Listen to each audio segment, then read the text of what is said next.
warahmatullahi wabarakatuh. Alhamdulillahi rabbil alamin. Asyhadu an la ilaha illallah wahdahu la syarika lah wa asyhadu anna Muhammadan 'abduhu wa rasuluhu la nabiyya ba'dah.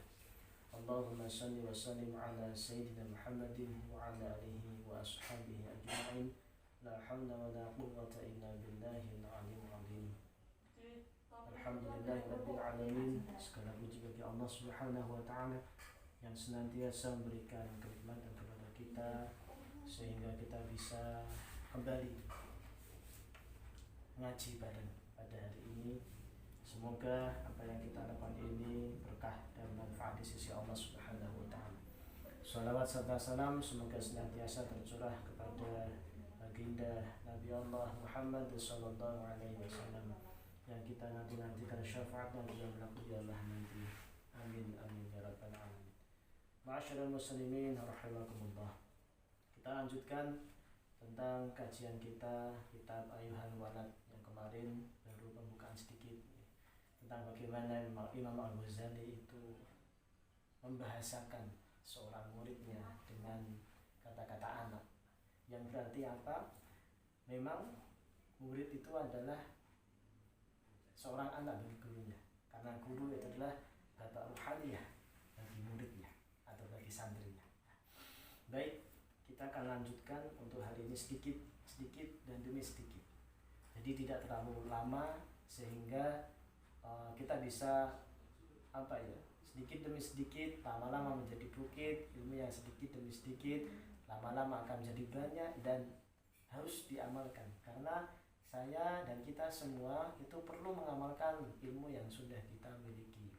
Bukan hanya sekedar mengetahui, tetapi bisa juga mengamalkan ilmu yang kita miliki.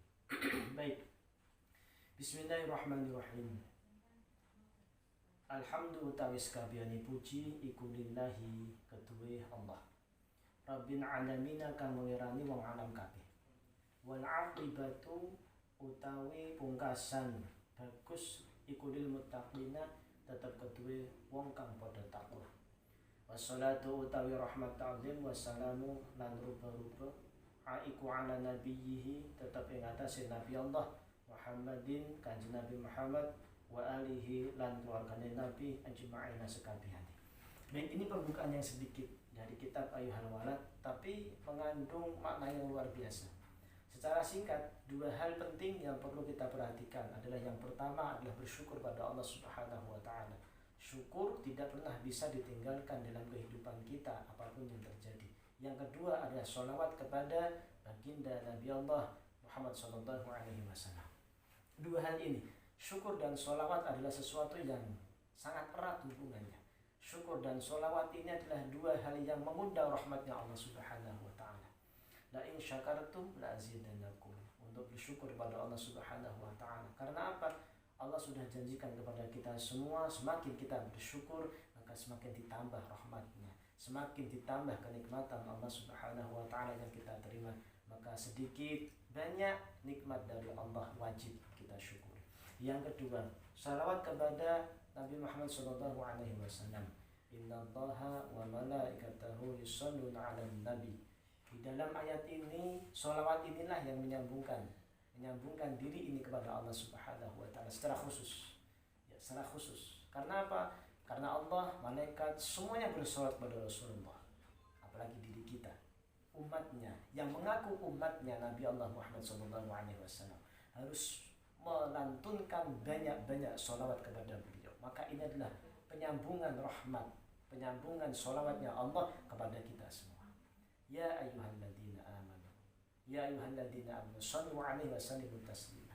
Dan kalau kita mengaku orang yang beriman kepada Allah, kita mengaku orang Islam yang beriman terhadap semua yang Allah berikan, ciptakan, apa yang dibawa oleh Rasulullah, maka kita wajib untuk memperbanyak sholawat kepada Rasulullah SAW.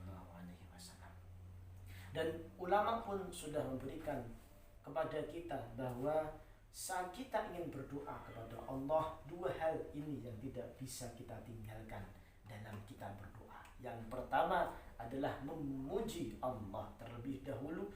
Yang kedua adalah melantunkan sholawat.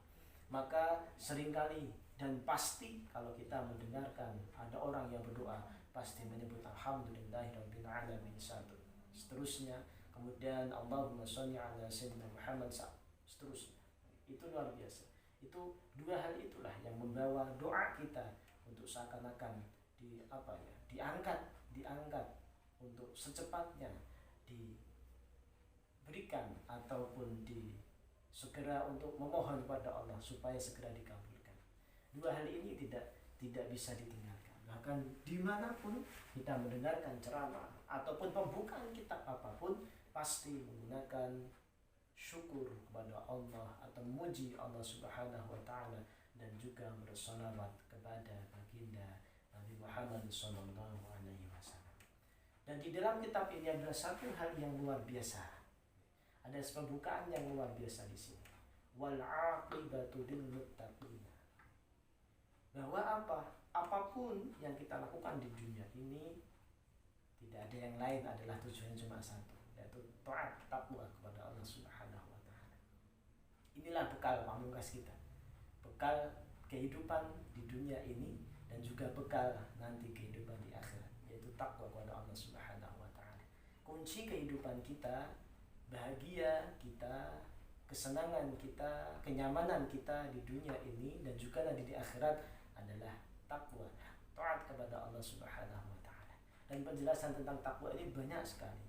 Penjelasan tentang takwa ini juga panjang sekali. Maka tidak akan saya jelaskan secara rinci di sini. Cukup dengan ini dan cukup dengan sekian, insya Allah menambah bagaimana diri ini pribadi itu semakin ingin mendekatkan diri kepada Allah Subhanahu wa taala. Ingin semakin taat kepada Allah Subhanahu wa taala. Bagaimana mungkin tidak? Masya Allah. Karena apa? Kehidupan kita semuanya digenggam oleh Allah Subhanahu wa taala. Kita lihat kalimat hamdalah itu. Alhamdulillahi rabbil alamin. Allah yang menguasai semua alam ini. Allah yang menguasai semua isi bumi ini. Bumi dengan lapis-lapisnya dan juga langit dengan lapis-lapisnya, semua dalam kekuasaan Allah Subhanahu wa taala. Maka tidak ada sesuatu hal yang tidak dari kekuatan Allah. Semuanya diliputi oleh kekuatan Allah. Maka wajib kita apabila ingin melakukan sesuatu, menginginkan sesuatu, ingat kita dalam kekuasaan Allah. Maka minta sama Allah. Jangan pernah untuk berhenti meminta kepada Allah. Jangan pernah menyerah untuk meminta kepada Allah. Jangan pernah untuk putus asa dari rahmatnya Allah Subhanahu wa taala. Karena kita adalah ciptaan Allah, maka kita wajib untuk mohon kepada Allah.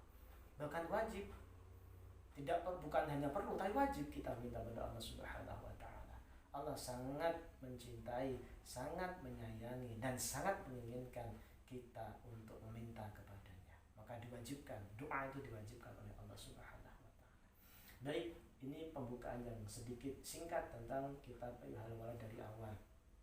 Insyaallah lain video kita akan lanjutkan selanjutnya. Sedikit gambaran, kemarin sudah ada sedikit. Nanti insya Allah video berikutnya itu akan menjelaskan bagaimana kitab ini ada, bagaimana Imam Al-Ghazali ini menulis balasan surat terhadap muridnya, dan cerita sedikit tentang adanya kitab yang tipis tetapi isinya sangat bermakna sekali untuk kehidupan kita. Baik, cukup sekian, semoga ada manfaatnya untuk kali ini. Mohon maaf bila banyak kekurangan dari saya dan terima kasih kesempatan dan waktunya. Saya akhiri. Bismillahirrahmanirrahim. Subhanakallahumma wa bihamdika asyhadu an la ilaha illa anta astaghfiruka wa atubu ilaik. Wallahu muwaffiq ila aqwamit thoriq. Assalamualaikum warahmatullahi wabarakatuh.